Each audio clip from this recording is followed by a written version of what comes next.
All right, well, welcome in for another episode of the weekly recap, this time for week 6, obviously with Finch and Dave. The way this works is that we write these scripts for each other, then read them for the very first time right here and now as we are recording, so that's all for your pleasure. It was a bad weekend to watch the SPL if you had to get up from your desk a lot, and Space Station versus PK would get the ball rolling. This is on Friday. SSG came into this matchup on a 2-set win streak, but both went all 3 games, so the squad was hoping for a quicker win this time around, and they got it. Vote gets Freya back-to-back, and Cheerio has a fantastic Game 2 to clean up the Knights in relatively quick fashion. Game 1 starts off quickly with Dardes on his mid-lane Jingwei, rotating in from base and helping out the team for first blood. The Knights also never had an answer for Vote by the late game. The double range damage tears through the Knights convincingly. Game 2 starts with almost the same as Game 1, with Dardes piloting a hunter in mid and getting first blood. Cheerio would get the ball rolling on his Erlong Shen as well, to a point where it was near unkillable by the late game. The only reason this one takes a while longer is because SSG do their best Dolson's ranked teammates impression and sort of stop trying for the win halfway in. Very funny, guys, a great bit. But by the end, Space Station cannon fires, and the boys get the win a bit later on. On to Dave to keep Friday going. That's right, the second set on Friday, Renegades versus Sanguine, wasn't really meant to be close. Kind of like how we know Mifflin's prediction score will always be the lowest. Sorry, Miff, it's totally true. Renegades played with their coach in solo, and the hope was that they showed potential that would help them in their set against Obey on Saturday. Even that hope, though, was too optimistic, and Sanguine made quick work of them in 2 games. We saw overwhelming evidence of Amaterasu's strength over the weekend, and Yarkor was no exception, dominating his lane and controlling team fights. Panatom showed some strength on Pele, which is his new go-to when Thor is banned, and Sanguine closed it out in 26 minutes. Game 2 was a lot closer, and the Renegades were largely bolstered by a great game from Venenu on Persephone, though in some sort of cosmic cruelty, Yarkor got to play Amaterasu again, can't believe it, and nothing anyone else did seemed to matter. He single-handedly defends the Titan and sets up Sanguine to make a counter push to end on to Saturday. Yeah, that's right, Dolson. We're on Saturday, and there's absolutely no way this day is as short as Friday. I will put all of my money on it, and that is a verbal, confirmable bet. All right, Ghost versus lock it in. United. That's right, is up first. The Twig had a tough time right off the bat in Game 1.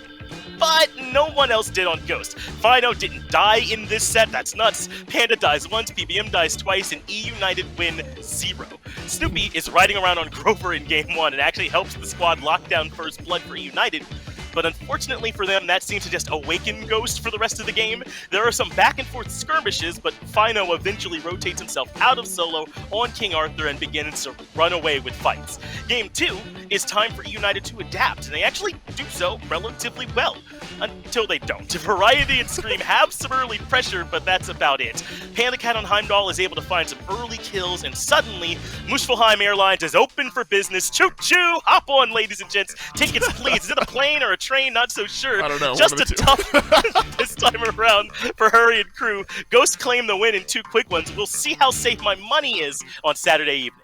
That's true. I guess conductors don't punch your ticket on airplanes, so my fault for getting my transportation mixed up there. That's right. We're on to Renegades versus Obey, Finch, and this was poised to be the closest set of the weekend. Obey, who have been improving against Renegades, who hoped that a solo lane change would turn their fortunes around. Unfortunately, we could not have been more wrong. The only way we could have been more wrong is if we thought I'd ever miss once with a chair ad. That's right. Very flattering. Sanguine beat Renegades in about an hour, but Obey were looking to speedrun. Obey has found new life with Sino on Erlong Shen and Wolfie on Ra. It's a simple combo, but one that Obey executes to perfection. Apparently, Renegades didn't know about this because Obey got to play it in both games. And it worked in both games. Game 1 was over in 24 minutes, led by Sino's 6-0-9 performance in the jungle. Game 2 is even closer, but surprisingly ended a lot sooner. Ducky gets that Ama pick I laughed at earlier on, and it looks just as good in his hands as well. Renegades keep this one close, but right around 19 minutes, Obey stepped on the gas, blew past the Renegades, and continued their hot streak. And that's it for Saturday. All right, Dave. Double or nothing, every cent in my bank account. No chance that actual broadcast hours of Sunday were shorter than the other 2 days. What's that? We had only 1 set on Sunday? Well, hopefully 2 late game teams. Yeah, it's Space Station Sanguine can push us a little further in this one. Game 1 goes 40 minutes and the Space Station wins, so that's a good start for my wallet at least, but Game 2 does not go 40 minutes. Closer to half of that, and Space Station will finish off the set in 2-0 fashion. Game 1 is a low-kill, high-length affair, exactly what we would expect from these two squads. Really, this one gets lopsided towards the right side of the map as Nika plays Amaterasu, that's a trend for the 4th game in a row, and rolls over big team fights as they spring up around Fire Giant and other objectives. Dardes gets the B-man in this one and also puts on a good performance, providing great supplemental damage in fights. Ultimately, cleaner fighting around behind Fire Giant gives Space Station the edge to win. Game 2 is much faster, but it's Sanguine controlling the early game, and somehow we find ourselves saying that SSG needs to slow down Sanguine. Not exactly a common it's backwards. It's another good AMA game from Nika and Dardes, and Dardes is on Morgan, so it's double Amy's is rarely a bad thing. Cheerio also shows Panatom the high damage potential of a Nemesis, because his Nemesis was not that good in Game 1, and Space Station made quick work with Sanguine and my wallet to end the weekend.